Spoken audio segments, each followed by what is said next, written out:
Het dagelijks provinciebestuur is op de helft van zijn regeerperiode. Wat is er bereikt? Ik merk nu dat we echt van het aanpakken houden. Niet te veel praten, maar ook doen. En verder in deze uitzending. Schietpartij lijkt familieconflict. En alles wat vliegt is verboden.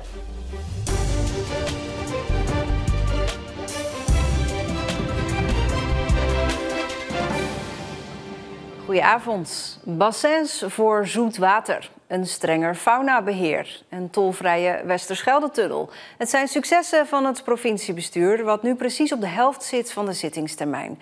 Maar er zijn ook nog een paar dingen onduidelijk. De kerncentrales en het stikstofbeleid. Tweede Kamerverkiezingen zorgen daarbij voor onrustige tijden. Gedeputeerde staten tijdens een werkbezoek aan Vlissingen. Maar of ze er nou de eerste 2 jaar van deze periode zo vlotjes doorheen zijn gefietst? Waar gaan we naartoe? Er lagen moeilijke dossiers, nieuwe kerncentrales, de netcongestie, oftewel te weinig elektriciteit, strenge stikstofnormen, giftige PFAS. Het college is nog steeds bezig daar iedereen mee te krijgen. De Vlamingen aanzetten, maar ook onze eigen minister aanzetten, de Rijkswaterstaat aanzetten, de naburige omgevingsdienst aanzetten. Kortom, iedereen aanzetten om te doen wat er moet gebeuren, om ons zo snel mogelijk te verlossen van die PFAS-uitstoot. In juni 2023 kwam het huidige college van gedeputeerde staten van de provincie Zeeland tot stand. Oudgediende SGP, VVD en CDA samen met nieuwkomer BBB, de grote winnaar van de verkiezingen. Juni 2023, juni 2025. 2 jaar later, we zijn precies op de helft. En wat is er allemaal gebeurd de afgelopen 2 jaar? Wat is gelukt en hoe gaat het verder? De BBB nam 2 jaar geleden de plaats in van de PvdA. En dat zou meteen voor een andere sfeer zorgen. Ik merk nu dat we echt van het aanpakken houden. Niet te veel praten, maar ook doen. En De invloed van de BBB? dat is de invloed van ons allemaal en ik hou er wel van. Zelf vinden de BBB'ers dat ze al veel bereikt hebben. De aanpak van schade door ganzen en ander wild. En ook werd het dossier van de omstreden wisselpolders weer op de kaart gezet. Dat ligt gevoelig. Hè? We weten wat er natuurlijk allemaal gebeurd is in het verleden. En dat willen we echt niet meer op die manier hebben natuurlijk. Maar we zien wel dat een opslippen van een polder, het ophogen van land, ook wel weer kansen biedt voor de toekomst. Maar hoe beleeft de oppositie dat? Juist die wisselpolders vallen bij sommigen helemaal verkeerd. Als je kijkt dat er nog steeds 2400 hectare ontpoldering boven de markt hangt, boven ons hoofd. En als je dan hoort dat gedeputeerde Vaal namens het college nog steeds enthousiast blijft over Westelpolders. Dus dat is zelfs als ontpolderen, alleen het heet Westelpolder. Dus dat is voor ons onbestaanbaar. En ook oppositiepartij PvdA GroenLinks reageert wat zuinigjes. Nou ja, we zouden het een nipte voldoende kunnen geven. Ja, de wil is er wel, maar de resultaten blijven nog achter. Een nipte voldoende, Gerry Temmink? Ja, dat sluit ik me aan. Gewoon een 6. Er kon veel meer werk worden gemaakt van bijvoorbeeld onderwijs, cultuur, natuur, openbaar vervoer. Niet waar, zegt de coalitie. Wat dacht je van de gratis Westerschelde-tunnel voor auto's en motoren en een woondeal voor de bouw van nieuwe huizen in Zeeland? Maar ondertussen komen er weer Kamerverkiezingen aan. Weer een nieuw kabinet. Wat gaat er gebeuren met grote dossiers? Hoe gaan ze verder met het vraagstuk van de energietransitie? Hoe komt kernenergie in een nieuw regeringsprogramma te staan? Allemaal grote vragen waar we natuurlijk toch ook actief op moeten zijn. En moet je dus nu ook direct met het nieuwe kabinet schakelen hoe we verder gaan. De Kamerverkiezingen zijn eind oktober, maar de nieuwe verkiezingen voor Provinciale Staten staan pas gepland voor maart 2027. Het lijkt erop dat de schietpartij van zondag in de supermarkt in Vlissingen het gevolg is van een intern familieconflict. Dat zegt burgemeester Bas van den Tillaar. Zondag rond het middaguur werd een 44-jarige man doodgeschoten in de supermarkt. Diezelfde dag nog werd een 23-jarige man opgepakt. Hij had een vuurwapen bij zich. En vandaag werd besloten dat hij 2 weken langer vast blijft zitten. Gisteravond was er een bijeenkomst voor getuigen en omwonenden die hun verhaal kwijt wilden. Daar kwamen iets meer dan 20 mensen naartoe. En vrijdagavond wordt er voor het slachtoffer een stille tocht gehouden. De gemeente Vlissingen kan verder gaan met de plannen voor Hotel Britannia op de boulevard. De Raad van State heeft de bezwaren van een omwonende van tafel geveegd. Er wordt gevreesd voor verkeersdrukte, parkeerproblemen en het hotel zou te hoog worden. Nu de hoogste rechter geoordeeld heeft, kan de bouw verder gaan. Tenminste, er zitten PFAS in de grond en er is nog geen duidelijkheid over het saneren van de grond.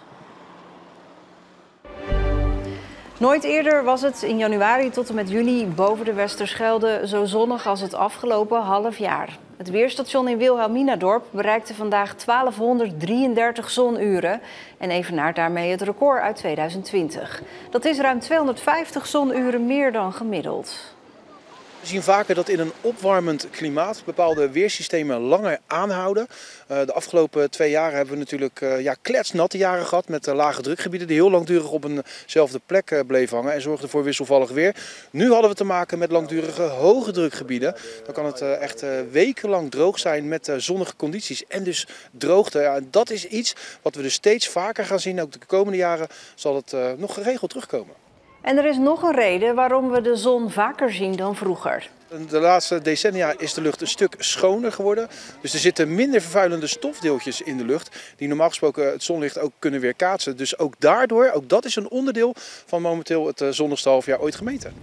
Of de weerstations in Vlissingen en Westdorp het record ook verbreken, weten we eind deze maand. Het zijn maar rustige dagen op vliegveld Midden-Zeeland. Door de veiligheidsmaatregelen rond de NAVO-top in Den Haag mag er bij Arnhemuiden geen vliegtuig landen of vertrekken. En dan heb je dus tijd om andere dingen te doen. Remco, je zit lekker een vliegveldserie te kijken. Hoeveel heb je er al kunnen kijken van deze afleveringen? Nou, toch wel een paar, ja. Maar je hebt echt niks te doen vandaag. Vandaag is het heel rustig, ja. Zeg maar gewoon stil, want in een straal van ruim 90 kilometer rond Den Haag mag er niet zonder toestemming worden gevlogen. En dat hoorden ze in Arnhemuiden pas 3 weken geleden. Het vliegveld mocht open blijven, maar ja, toen zeiden wij gelijk van ja, als het luchtruim dicht is, dan hebben we aan een open vliegveld ook niet zoveel. Wat was je eerste gedachte toen je dit hoorde? Zuur. De zomer staat voor de deur, drukste tijd van het jaar. Dus dan zitten we lekker in de flow. Ja. Aan de andere kant, nu zitten we ook even 2 dagen weer om de boel weer even strak te trekken. Of om van het uitzicht te genieten. Hoeveel vogels heb je al geteld vandaag? Ze zijn bijna niet meer te tellen. Het was vandaag een drukke dag geweest hier op het vliegveld. Het scheelt dat het niet zo hard waait, dus het had zeker een drukkere dag kunnen worden. Ja. De naar schatting €10.000 die het vliegveld vandaag alleen al misloopt, wordt niet gecompenseerd en is dus een kwestie van uitzitten. Hoe vaak heb je dit nou al gedaan vandaag, Remco? Een paar keer. Om een beetje bezig te blijven. Hè? Tot morgenochtend 9 uur, wanneer het luchtruim weer open gaat. Klaar voor morgen? Klaar voor morgen. Een verrassing voor Henk Vos en zijn vrouw Dikkie. De eigenaar van de muziekboerderij in Oost-Troeburg kreeg een commissarispenning van Hugo de Jonge. Een onderscheiding voor mensen die zich inzetten voor de Zeeuwse samenleving. In de stallen van de boerderij van het echtpaar repeteerden jarenlang tientallen Zeeuwse bands, zoals Bluff en Surrender.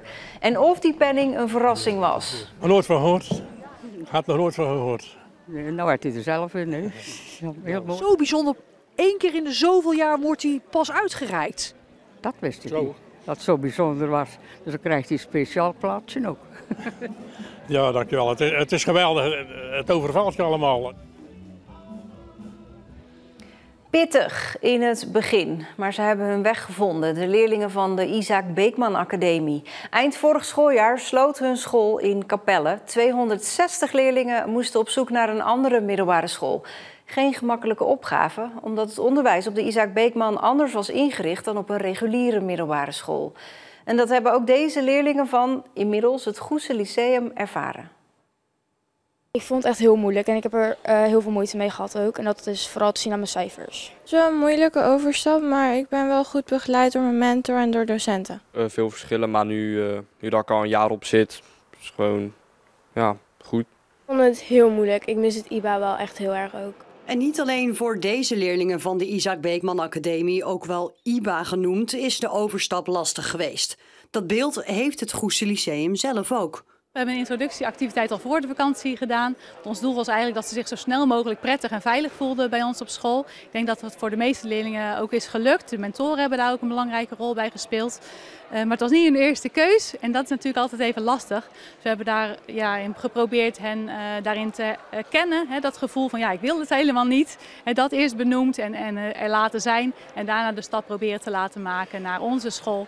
En hen zo snel mogelijk zich hier een plekje te laten vinden eigenlijk. Op de Isaac Beekman Academie in Capelle waren de klassen kleiner, was er meer ruimte voor individuele aandacht en eventueel huiswerk werd op school gemaakt. Een groot verschil met hoe het er hier bijvoorbeeld op het Goesje Lyceum aan toe gaat. Bijvoorbeeld de lesuren zijn korter, meer vakken, andere docenten. Het lesgeven was heel erg anders. Dus ik vond het op Isaac Beekman wel een stukje fijner eigenlijk. Ik vond het wel fijn dat we een vrije dag op dinsdag hadden. Dus dan hadden we elke dag wel tot 5 uur, maar had je wel 1 dag in de week vrij, dus dat was ook wel fijn. Het was veel rustiger en de klassen waren ook veel kleiner. En ik miste de docenten ook al heel erg. Maar er zijn ook verschillen in de lesstof. Zo hadden deze leerlingen nog nooit een geschiedenis- of aardrijkskundeles gehad. Terwijl brugklassers op het Goesje Lyceum dat wel krijgen. Om de leerlingen van de Isaac Beekman Academie goed van start te laten gaan, is er extra begeleiding ingericht. Hulplessen, counseling, oasegebruik. Oase is?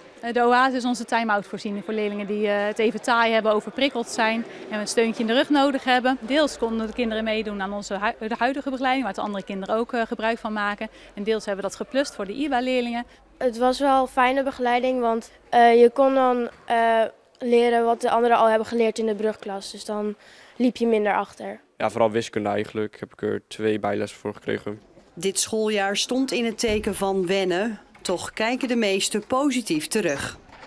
De meeste kinderen hebben het goed gedaan. We hebben ook wel wat aanpassingen voor hen gedaan. Wat meer coulance. En dat verdienen ze ook, want het is niks om in je puberteit opeens van school te moeten wisselen. Ja, erg lastig op het begin, maar eigenlijk vind ik deze school toch wel wat fijner dan de vorige school, nu dat ik echt in mijn vel zit een beetje. Ja, ik vind het nog steeds wel moeilijk, de lesstof, maar het gaat er wel iets beter dan op het begin. Het was wel aan het begin moeilijk, maar er waren wel best veel aardige mensen en die hebben het allemaal wat luchtiger gemaakt. Conclusie, hoewel de weg hobbelig is geweest, hebben de meeste leerlingen na een schooljaar hun draai gevonden. De dag begon vandaag bewolkt, maar uiteindelijk kwam ook de zon erbij. Het werd 23 tot 28 graden en er stond duidelijk minder wind dan gisteren. Morgen is andere koek. Vooral in de ochtend buien, een stevige zuidwestenwind en het wordt weer een stukje koeler. Dit was Zeeland Nu. Online en op de socials vind je nog een verhaaltje over iemand die geld verstopt in Middelburg. Mocht je krap bij kas zitten. Fijne avond.